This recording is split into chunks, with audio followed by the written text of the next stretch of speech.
जय हिंद दोस्तों, धर्मा science academy YouTube channel में आपका बहुत बहुत स्वागत है। आज हम एक बहुत ही मज़ेदार से टॉपिक के बारे में चर्चा करने वाले हैं। जी हाँ, आज आपको जो सामने स्क्रीन पर दिख रही है हीमोफीलिया रोग, हीमोफीलिया डिजीज़, इसके बारे में हम चर्चा करने वाले हैं। ये जो रोग है यानी कि जो हीमोफीलिया रोग है, यह एक आनुवंशिक रोग है। कैसा रोग है? आनुवंशिक रोग है। और इस रोग में दरअसल क्या क्या स्थितियाँ होती हैं, इसका उपचार क्या है, इस रोग में जो भी दिक्कतें होती हैं वो हम उसकी चर्चा यहाँ पर करेंगे। और किस प्रकार से जेनेटिक रोग है ये उसकी बात हम यहाँ पर करेंगे। दोस्तों, ये जो रोग है हीमोफीलिया रोग, ये इस प्रकार के जो रोग हैं वो कंपटीशन लेवल के जितने भी एग्ज़ाम हैं, चाहे यूपीएससी से लेकर के तमाम प्रकार के एग्ज़ाम जो है वहाँ से तो इसमें प्रश्न पूछे ही जाते हैं। और मेडिकल लाइन में जो भी एग्ज़ाम होते हैं वहाँ भी ये उनके लिए भी ये टॉपिक बहुत ही अच्छा और इंटरेस्टिंग होने वाला है।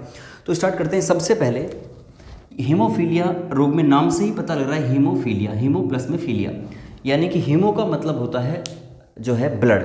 आप कई बार हमने पढ़ा होगा, एक शब्द आता है हेमेटोलॉजी, यानी ब्लड का अध्ययन या ब्लड की जो स्टडी है वो की जाती है किसके अंदर? हेमेटोलॉजी के अंदर। तो ये शब्द बना वहीं से हीमोफीलिया। कहने का मतलब ये है कि ये जो रोग है हीमोफीलिया वो सीधा सीधा किससे संबंधित है? ब्लड से संबंधित है। और इस रोग में होता क्या है? सबसे पहले इस रोग के खोजकर्ता हम देख लेते हैं। खोजकर्ता कौन है? John Otto. Professor John Otto ने सबसे पहले 1803 में इस रोग के बारे में बताया कि हीमोफीलिया भी जैसा भी कोई रोग होता है। उससे पहले इसके बारे में किसी को भी पता नहीं था, सभी अनभिज्ञ थे। 17 अप्रैल को, या जो अभी 2-4 दिन में आने वाला है, 17 अप्रैल को हीमोफीलिया दिवस मनाया जाता है। और दोस्तों, सबसे इम्पोर्टेंट बात यह है, कितनी बार ही एग्जाम में पूछा गया है, किस रोग को जो है शाही रोग या रॉयल डिजीज के नाम से जाने जाते हैं? तो हम याद रखेंगे, ये जो हीमोफीलिया रोग है ये सबसे पहले इसका जो वाहक है, अभी बताएंगे, चर्चा करेंगे विस्तार से वाहक क्या होता है। जो वाहक है वो महारानी विक्टोरिया थी, यानी कि इस रोग को जो है लेके आने वाली जो थी वो कौन सी थी? महारानी विक्टोरिया। इसीलिए इसे शाही रोग या रॉयल डिजीज या राजा महाराजाओं का रोग भी कहा जाता है। ठीक है। इसमें ये क्या है? ये रोग जो है एक लिंग सहलग्नी रोग है। वेरी वेरी इंपॉर्टेंट, अच्छे से याद रखेंगे इसको, इस लाइन को। लिंग सहलग्नी आनुवंशिक रोग है। आनुवंशिक का मतलब तो हो गया जेनेटिक, और जेनेटिक का मतलब जो रोग एक पीढ़ी से दूसरी पीढ़ी में, दूसरी पीढ़ी से अगली न्यू जनरेशन में जाता है, तो ऐसा रोग कहलाता है क्या? आनुवंशिक या जेनेटिक डिजीज। ठीक है। जबकि लिंग सहलग्न का मतलब ये है कि हमारे शरीर में, या हम ये कहें कि मानव जो है, मानव में गुणसूत्र होते हैं कितने? 46। इसको हम इस सिनेरियो से समझते हैं कि मानव में गुणसूत्र की जो संख्या है वो कितनी होती है? 46 होती है, यानी कि 23 पेयर्स में, 23 जोड़ों में होती है। गुणसूत्र को अंग्रेजी में क्रोमोसोम्स बोलते हैं। गुणसूत्र दो प्रकार के होते हैं। एक होता है गुणसूत्र कौन सा? जिसे बोलते हैं हम लिंग गुणसूत्र, सेक्स क्रोमोसोम। और एक होता है जिसे हम बोलते हैं अलिंग गुणसूत्र। लिंग गुणसूत्र का मतलब यह है ऐसा गुणसूत्र जो लिंग निर्धारण में, सेक्स फॉर्मेशन में काम आता है या पार्टिसिपेट करता है, वो कहलाता है क्या? लिंग गुणसूत्र। और मानव में जो लिंग गुणसूत्र है वो मेल में बात करें तो क्या है? एक्स और वाई है। और अगर फीमेल में बात करें तो एक्स एक्स है। ठीक है। यानी कि एक्स वाई और एक्स एक्स, इनके द्वारा ही आने वाली जो संतान है वो मेल होगी अथवा फीमेल होगी। इस बात का निर्धारण कौन करता है? तो ये जो लिंग गुणसूत्र हैं ये करते हैं। ठीक है। अगर ऐसा भी प्रश्न पूछा जाए कि निम्न में से कौन से गुणसूत्र जो है लिंग गुणसूत्र है, तो हम एक्स वाई और एक्स एक्स को क्या कर देंगे? लिंग गुणसूत्र कर देंगे। एक बात के लिए सावधान रहना दोस्तों, कई बार क्या है, कई दोस्त ऐसा करते हैं कि जो लिंग गुणसूत्र है उसमें केवल एक्स और वाई को मानते हैं, या केवल वाई को मानते हैं, जबकि एक्स एक्स को नहीं मानते। जबकि सत्यता ये है कि एक्स वाई और एक्स एक्स ये दोनों ही क्या है? लिंग गुणसूत्र हैं, क्योंकि दोनों ही लिंग निर्धारण में आने वाली जो संतान है उसका लिंग क्या होगा? वो मेल होगा अथवा फीमेल होगा। इसके लिए दोनों ही उत्तरदायी होते हैं। ठीक है। जबकि लड़का होने के लिए उत्तरदायी कौन सा होता है? मेल में वाई। आगे चलते अपन। अलिंग गुणसूत्र क्या है? अलिंग गुणसूत्र का मतलब जो लिंग निर्धारण में भाग नहीं लेते, पार्टिसिपेट नहीं होते, और ये मेल के अंदर होते हैं 44 और फीमेल के अंदर भी होते हैं 44। जबकि लिंग गुणसूत्रों की संख्या होती है मेल के अंदर भी 2 और फीमेल के अंदर भी 2। तो 44 प्लस में 2 45, 46 कंप्लीट हो गया। ठीक ऐसे ही फीमेल में 44 और 2 46। तो कहने का मतलब ये है कि गुणसूत्र जो है वो लिंग और अलिंग दो प्रकार के होते हैं। तो यहाँ पर ये जो शब्द आया कि गुणसूत्र, ये जो रोग है वो लिंग सहलग्नी रोग है, इसका मतलब ये हुआ कि इस रोग में एक विशेष जीन होता है। क्या होता है? जीन, जो लिंग गुणसूत्रों पर ही होता है। किस पर होता है? लिंग गुणसूत्रों पर। और लिंग गुणसूत्रों में भी अगर हम बात करें तो ये है एक्स गुणसूत्र पर होता है। ये एक्स क्रोमोसोम पर एक विशेष जीन होता है जिसके कारण जो है ये हीमोफीलिया रोग होता है। ठीक है, इसलिए हमने कहा इसको लिंग संलग्नी आनुवांशिक रोग। आगे देखिए, हीमोफीलिया रोग में जो है होता क्या है, इस रोग में जिस भी व्यक्ति को ये रोग होता है उसमें ब्लड का थक्का नहीं जमता, थक्का या रक्त स्कंदन नहीं होता। अब आप कहेंगे रक्त का थक्का या रक्त स्कंदन क्या है, तो बहुत आसान से समझेंगे। रक्त स्कंदन का मतलब यह है कि कई बार हम जनरली कुछ भी काम कर रहे हैं या कभी हमें कुछ चोट लग जाती है, तो चोट लगने पर हमें पता है 1-2 मिनट बाद ही जो है ब्लडिंग स्वतः ही बंद हो जाती है।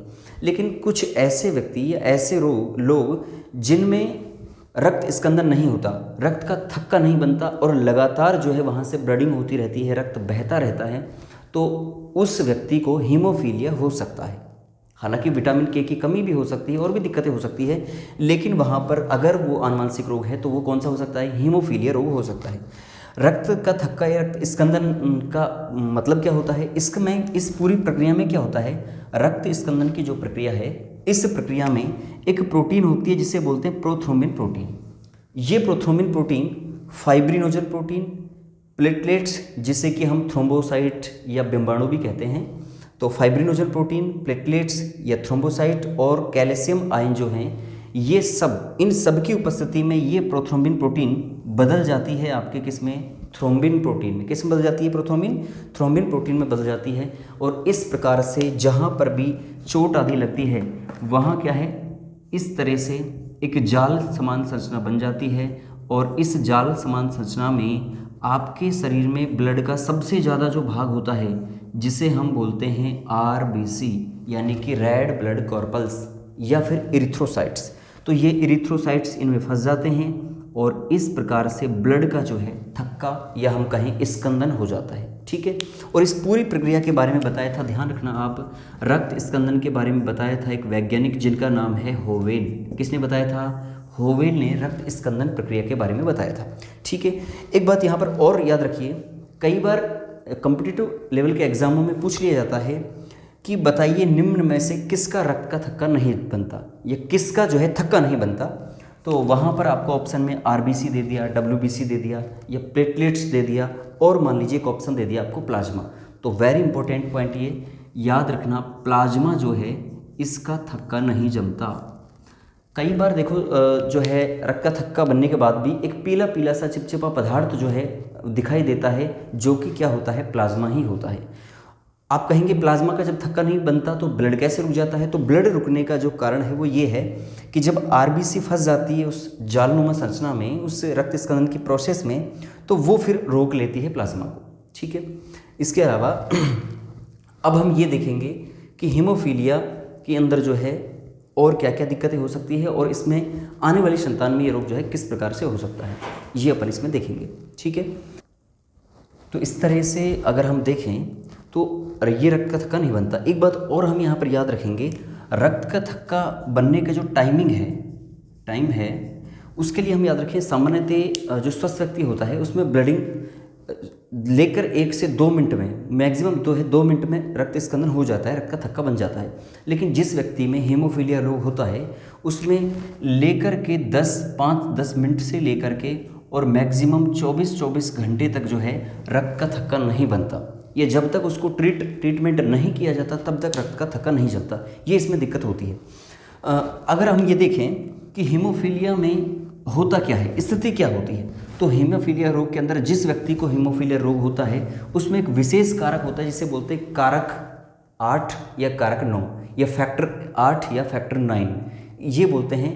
तो ये जो कारक है ये विशेष कारक उपस्थित होता है और ये कारक जितना कम होगा रक्तस्राव उतना ज़्यादा होगा। हम ये भी कह सकते हैं कि रोग की जो गंभीरता है वो उतनी ज़्यादा होगी, क्योंकि जब ज़्यादा ये कारक कम होगा तो रक्तस्राव ज़्यादा होगा, और जब रक्तस्राव ज़्यादा होगा तो ये हो सकता है कि व्यक्ति की मृत्यु होने की संभावना बढ़ सकती है, क्योंकि ब्लीडिंग हो जाएगी तो शरीर जो है काम करना बंद कर देगा। दूसरा बात ये है कि अगर आप ये कहेंगे कि इस रोग के होने के कारण क्या है, वजह क्या है, तो एक शब्द आता है बहुत ही इम्पोर्टेंट जिसे बोलते हैं उत्परिवर्तन, या इसे बोलते हैं म्यूटेशन। उत्परिवर्तन या म्यूटेशन क्या है? बहुत सारे कारणों से, जैसे कि पराबैंगनी किरणें हैं या और भी बहुत सारी रेडिएशन हैं, उनके कारण हमारे शरीर में अचानक कुछ बदलाव हो जाते हैं, एकदम से कुछ बदलाव हो जाते हैं, जिसे बोलते हैं उत्परिवर्तन या म्यूटेशन। तो म्यूटेशन के कारण जो है एक जीन, विशेष जीन, वो क्लटिंग फैक्टर बनाने से रोकता है। एक जीन जो होता है, जो कि एक्स गुणसूत्र पर हमने अभी बात की जिसकी, तो वो क्या है, वो क्लोटिंग फैक्टर यानी कि जो स्कंदन कारक है उनको बनने से रोकता है। जो स्कंदन, जो होवेल ने जो बताया था कि प्रोटीन वगैरह मिल करके ये कैसे रक्त स्खलन करती है, तो उसको बनने से रोकने का काम ये जीन करता है, जिससे ये पूरी दिक्कत खड़ी होती है। अब इसमें एक महत्वपूर्ण बात ये भी आती है कि क्या ये जो रोग है, या हीमोफीलिया जो रोग है, क्या ये महिलाओं को होता है, ये पुरुषों को होता है, अथवा दोनों को? तो दोस्तों इसमें आप अलग अलग तरह से हम पढ़ लेते हैं। कई बार कहीं पर ये लिखा होता है कि ये केवल पुरुषों को होता है या केवल महिलाओं को। इस तरह से याद रखना, ये जो रोग है वो वैसे तो दोनों को हो सकता है, यानी कि मेल को भी हो सकता है और फीमेल को भी हो सकता है। आप कहेंगे हमने तो सिर्फ मेल के लिए पढ़ा है, तो इसमें ये थोड़ा सा विशेष बात ये याद रखनी इसमें कि इस रोग के अंदर, हीमोफीलिया में, वाहक होती है मुख्य रूप से मादाएं। वाहक का मतलब ये है कि इस रोग का जो एक जीन है वो विशेषकर मादाओं में होता है और वो उसको आने वाली जो पीढ़ी है उसमें संचरित करने का काम करती है। ठीक है, इसलिए इसकी वाहक किसे माना जाता है? फीमेल्स को माना जाता है। जबकि ग्रसित, सामान्यतः ये देखा जाता है कि इस रोग में जो है ये सामान्य कंडीशन है। सामान्यतः ये देखा जाता है कि नर जो है, मेल जो है, इसमें प्रभावित होते हैं, यानी ये जो रोग है मुख्य रूप से नर में होता है। और बहुत सारी कंडीशन लेकिन ऐसी है, बहुत ही रेयर चांस ऐसे होते हैं कि ये रोग फीमेल्स को भी हो सकता है। लेकिन ऐसा हम नहीं कहेंगे कि ये रोग फीमेल को नहीं, या जो है महिलाओं को या फीमेल्स को नहीं होता है। ठीक है, अब यहाँ से बात आती है कि इस टेस्ट के लिए, हीमोफीलिया किसी को है तो उसका कुछ टेस्ट होता है जिसे बोलते हैं स्क्रीनिंग टेस्ट। एक तो स्क्रीनिंग टेस्ट में ये पता लगता है कि ब्लड का थक्का बन रहा है या नहीं बन रहा है, और उसमें कितना समय या टाइमिंग क्या लग रहा है, जिसे बोलते हैं स्क्रीनिंग टेस्ट। दूसरा टेस्ट होता है क्लोटिंग टेस्ट, जो कि हीमोफीलिया व्यक्ति जो है, पता जब उसका लग जाता है तो उसके निदान में, उसके ट्रीटमेंट में ये जो है टेस्ट काम आता है। और ये इससे ये भी पता लगता है क्लोटिंग टेस्ट से कि हीमोफीलिया जो रोग है वो कितना घातक है। ये सारी जानकारी किससे मिलती है? हमें इन दोनों टेस्टों से मिलती है। ठीक है, अब इसमें ये देखेंगे हम कि हीमोफीलिया जो रोग है ये आने वाली जो संतान है वो उसमें किस प्रकार से जाता है, ये हमें देखना है। तो यहाँ से भी काफ़ी अच्छे प्रश्न बन जाते हैं कि आने वाली संतान जो है उसमें हीमोफीलिया किस प्रकार से जाता है। चूँकि हम जानते हैं ये जो हीमोफीलिया है वो कैसा है, एक आनुवांशिक रोग है। कैसा रोग है? आनुवांशिक रोग है। और आनुवांशिक रोग ऐसे रोग होते हैं जो एक पीढ़ी से दूसरी पीढ़ी में फैलते हैं, संचरित होते हैं। तो ये इस स्थिति में, इस रोग में जो है 2, 3, 4 स्थिति बनती है मुख्य रूप से। एक तो क्या, सबसे फर्स्ट में हम लिखेंगे पहली स्थिति, पहली सिचुएशन जो है वो क्या हो सकती है संतान में जाने की। एक तरफ लिखेंगे हम पिता, फादर, और एक तरफ लिखेंगे हम माता। यहाँ हम इस सिनेरियो से ये जानने की प्रयास करेंगे कि आने वाली संतान में किस प्रकार से जो है ये रोग जाता है। हमें पता है, अभी अभी हमने पढ़ा है कि पिता जो है उसमें गुणसूत्र होते हैं कौन से? एक्स और वाई, और वैसे भी आप बचपन से पढ़ते आ रहे हैं इसको। जबकि जो माता है उसमें गुणसूत्र होते हैं जो कि लिंग का निर्धारण करते हैं, कौन सा? X, x. और हमने ये भी पढ़ा है कि ये जो रोग है वो कैसा है? लिंग सहलग्नी रोग है। कैसा है बोलना? लिंग सहलग्नी रोग। ठीक है, अब लिंग सहलग्नी का मतलब ये है कि ये रोग जो है लिंग गुणसूत्रों पर होता है। तो पहली स्थिति तो ये हो सकती है कि इसमें माता का जो एक्स क्रोमोसोम है उस पर ये कारक, एच कारक उपस्थित हो हीमोफीलिया का।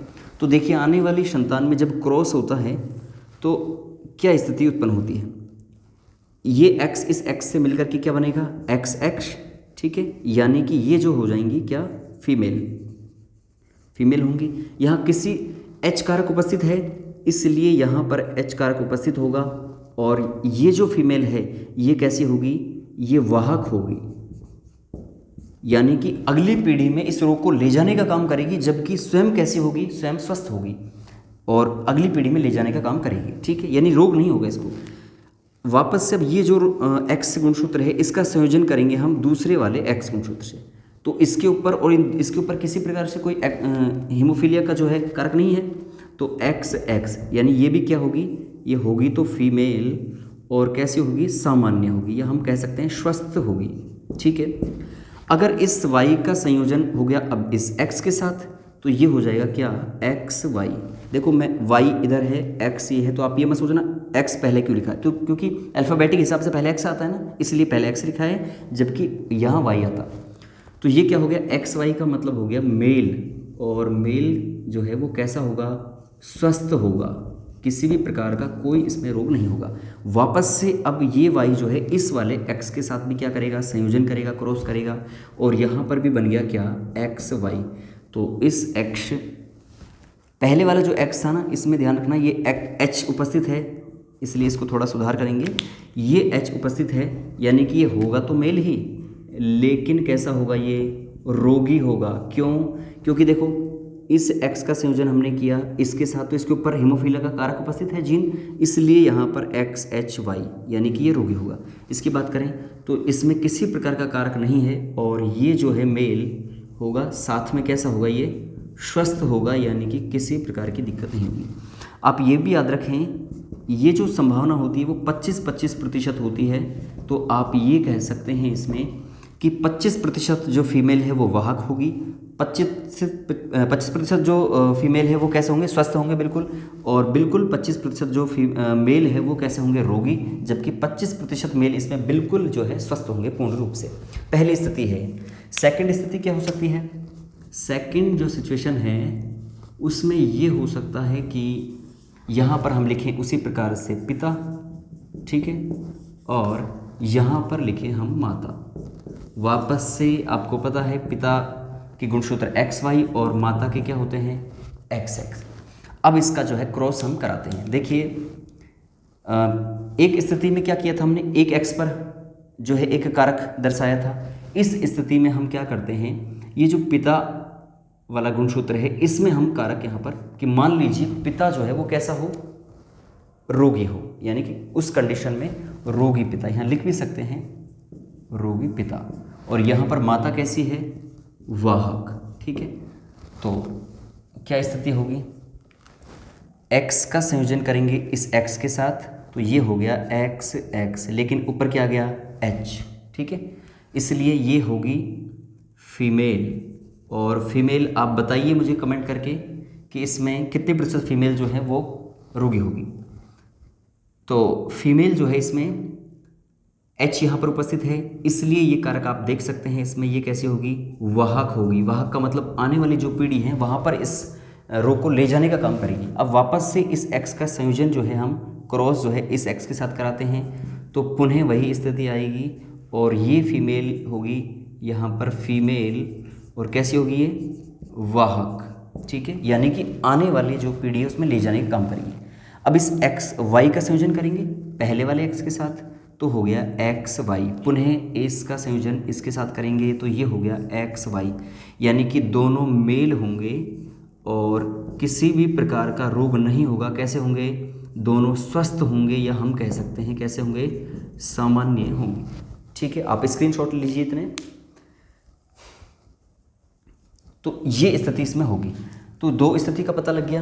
अब दो स्थिति और बन सकती है, वो कौन सी स्थिति अभी देखते हैं अपन। हमने एक स्थिति में माता को वाहक माना और एक स्थिति में पिता जो है उसको रोगी लेकर के फिर हम आगे चले। स्थिति नंबर 3 जो है इसमें देखिए हम, तो पुनः हम क्या करेंगे, पिता जो है उसमें गुणसूत्र एक्स वाई और माता में एक्स एक्स। पिता का जो एक गुणसूत्र है इस पर हीमोफीलिया दर्शाते हैं, और माता का जो एक गुणसूत्र है उस पर हीमोफीलिया का कारक दर्शाते हैं। अब देखिए x का संयोजन होगा इस x के साथ, तो क्या हो गया x x, और दोनों के ऊपर क्या है, ये कारक। इसीलिए वेरी इंपॉर्टेंट, इसलिए यहाँ पर क्या होगा, ये होगी तो फीमेल फीमेल, लेकिन कैसी होगी बताइए, ये होगी रोगी, ठीक है। ये स्थिति दोस्तों बहुत ही कम रेयर केसों में होती है जहाँ पर कि फीमेल क्या हो, रोगी हो। वापस से इस x का संयोजन जो है इस x के साथ होगा, तो इसमें एक x तो बिल्कुल स्वस्थ है और एक x पर कारक उपस्थित है जीन, इसलिए यहाँ पर हम कहेंगे ये भी होगा फीमेल। लेकिन बताइए कैसी होगी फीमेल, ये होगी वाहक, यानी कि दूसरी पीढ़ी में ले जाने का काम करेगी, जबकि वैसे रोग नहीं होगा। अब इस y का जो संयोजन है इसके साथ होगा, तो यहाँ पर हो जाएगा एक्स वाई, तो ये होगा मेल, लेकिन कैसा होगा, ये कारक इस पर तो है नहीं, लेकिन इस पे कारक है पहले वाले पे, इसलिए यहाँ पर आ जाएगा कारक ये कैसा, ये जो पुरुष है वो दरअसल रोगी होगा, यानी कि हीमोफीलिया इसको होगा। अब वापस से ये जो वाई है ये संयोजन होगा इसका इस एक्स के साथ, यानी कि हमारे पास में क्या आया है एक्स वाई, यानी कि आने वाली जो संतान है वो मेल होगी और कैसी होगी, बिल्कुल स्वस्थ होगी, किसी प्रकार का उसको रोग नहीं होगा। ठीक है, ये स्थिति हो गई। तीसरी स्थिति कंप्लीट होने के बाद में अब चौथी स्थिति को हम देखते हैं कि ये क्या होती है। तो हम लिखते हैं यहाँ पर स्थिति फोर्थ। ठीक है, देखिए इसमें एक तरफ हम उसी तरह से पिता लिखेंगे, है ना, और यहाँ पर लिखेंगे हम माता। ठीक वैसे ही पिता का गुणसूत्र जो क्रोमोसोम है एक्स और वाई होता है, और माता का क्या हो गया एक्स एक्स। लेकिन यहाँ पर विशेष बात, यहाँ पर हमने एक कारक इस पर और एक कारक इस पर। इस बार क्या है, पिता जो है वो कैसा हो जाएगा, यहाँ पर हम लिख देते हैं पिता हो गया इसमें रोगी। ठीक है, और माता कैसी है, माता भी है इसमें रोगी। इस कंडीशन में क्या होगा, तो माता रोगी है, इसका मतलब क्या है, दोनों एक्स क्रोमोसोम पर एच कारक उपस्थित होगा। अब इसका अगर हम क्रॉस कराएं तो सबसे पहले ये पहला वाला जो क्रोमोसोम है इसका संयोजन इससे कराएं तो स्थिति क्या बनती है एक्स एक्स, और ये कारक दोनों पर उपस्थित होता है। ठीक है, सेकंड स्थिति क्या बनती है, इसका संयोजन करेंगे इसके साथ में, यानी कि एक्स एक्स, और दोनों पर ही ये कारक उपस्थित होता है। तीसरा जो है इस y का संयोजन पहले वाले x के साथ करवाएंगे तो क्या हो गया एक्स वाई, और कारक उपस्थित है। वापस से इस y का संयोजन इसके साथ करवाएंगे, यानी कि पुनः x और y वाली स्थिति मिलती है, और चूंकि x पर h उपस्थित है तो यहाँ लिख दिया। और ये क्या क्या हो जाएंगे, तो x ये तो हो गया कैसा, फीमेल हो गया, ये तो हम बता ही सकते हैं फीमेल हो गया। तो ये रोगी है या स्वस्थ है, तो इधर देखिए ये जो कंडीशन है वो रोगी की कंडीशन है, यानी कि फीमेल कैसी होगी, रोगी होगी, अर्थात इसको हीमोफीलिया होगा। Very important. और यहाँ पर देखेंगे तो ये भी क्या है, ये जो फीमेल है वो भी कैसी है, रोगी है, यानी कि इसको भी क्या होगा, हीमोफीलिया होगा। और इसकी बात करें तो ये क्या है, ये पुरुष है, मेल है संतान जो है, लेकिन एक्स के ऊपर इसमें हीमोफीलिया उपस्थित है कारक, इसलिए ये भी होगा कैसा, रोगी होगा।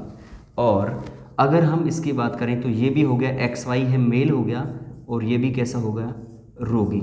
यानी कि आप ये कह सकते हैं कि ये जो संतान है वो सभी कैसी होती है, 25% होती है ना। इसलिए अपन ये कह सकते हैं यहाँ पर कि आने वाली जो सभी संतानें हैं, सभी संतानें कैसी होगी, सभी संतानें जो हैं वो रोगी होगी, स्थिति फोर्थ में। और इस स्थिति की बात करें जिसमें कि पिता कैसा था, पिता तो था रोगी, ठीक है, और यहाँ पर माता कैसी थी, माता थी वाहक, यानी कि इसमें ये कारक उपस्थित था जबकि खुद को रोग नहीं था। तो इस स्थिति में अगर हम इनका प्रतिशत देखें कि कितने प्रतिशत इसमें होंगे, तो आप बड़े ही आसानी से बता सकते हैं कि इसमें फीमेल जो है वो 25% तो कैसी होंगी, रोगी होंगी, जिनको हीमोफीलिया होगा। 25% जो फीमेल है उनको जो है वो वाहक होंगी, यानी कि वो उनको खुद को रोग नहीं होगा, लेकिन वो आने वाले संतान में जो है इसको ले जाने का काम करेंगी। और 25% पुरुष जो हैं संतान, वो कैसी होगी, रोगी। इसमें अपन यहाँ देख सकते हैं कि ये जो वाई है इसका संयोजन इससे करेंगे तो ये कैसा हो जाएगा, एच कारक, तो ये कैसी होगी, रोगी होगी। और 25% जो है मेल यानी कि पुरुष, इसमें कैसे होंगे, स्वस्थ होंगे। तो इस तरह से चारों स्थिति हम देख सकते हैं। ये स्थिति है किसकी, हीमोफीलिया की। तो इसमें से किसी भी प्रकार से प्रश्न पूछे जा सकते हैं। कमेंट करके मुझे बताना दोस्तों कि ये वीडियो आपको कैसी लगी, और आप थोड़ी सी तकलीफ़ करके जो है सब्सक्राइब इसके कर सकते हैं।